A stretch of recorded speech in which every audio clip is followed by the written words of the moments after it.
Okay, so now we're going to be using the data file in JASP to explore the relationship between this particular variable, openness to interracial romantic relationship, and some of the other variables in the file.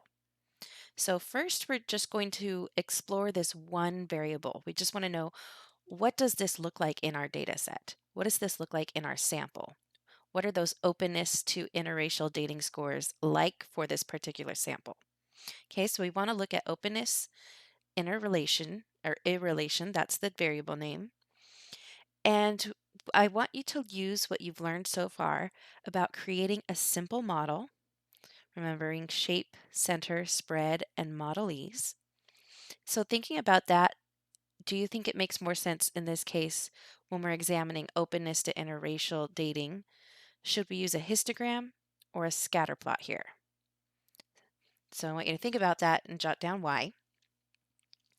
And then go ahead and if you have access to JASP, I will ask you to try to, um, I'll provide the output here in a second, but I'm going to ask you to sketch out the resulting shape, center, spread, and write out that modelese.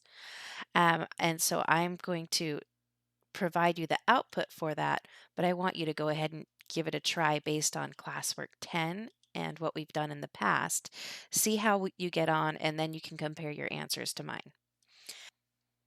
Okay, so let's go ahead and run what should be, I guess we'll find out. So we are looking at which variable here? Openness to interracial romantic relationships. So we want to get a histogram or a scatter plot. We're using the simple model. It's just one variable, shape, center, spread. So since it's just one variable, it doesn't make sense to do that on a scatter plot. So we're going to make a histogram. So I went into descriptives and then descriptive statistics. And now I'm going to select my variable I'm interested in, which is that openness to interracial relationships. That's my variable I want to know more about. It automatically gives me my descriptive statistics. So that standard deviation is 1.054. The mean is 3.776.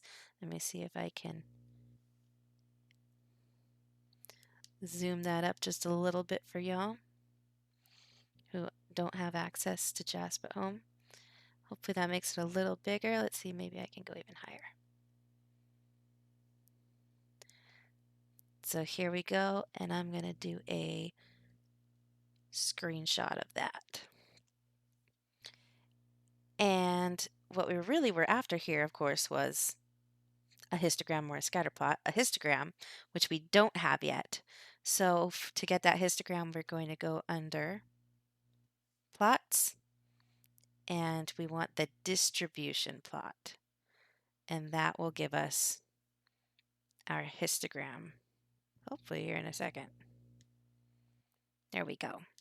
So I'm going to click OK, and we can see here our descriptive statistics and the histogram. So use these. So you'll want to roughly sketch this out and use that to make the model along with the information from the descriptive statistics on number or on 5B, and and then work on interpreting what does that standard deviation mean or represent.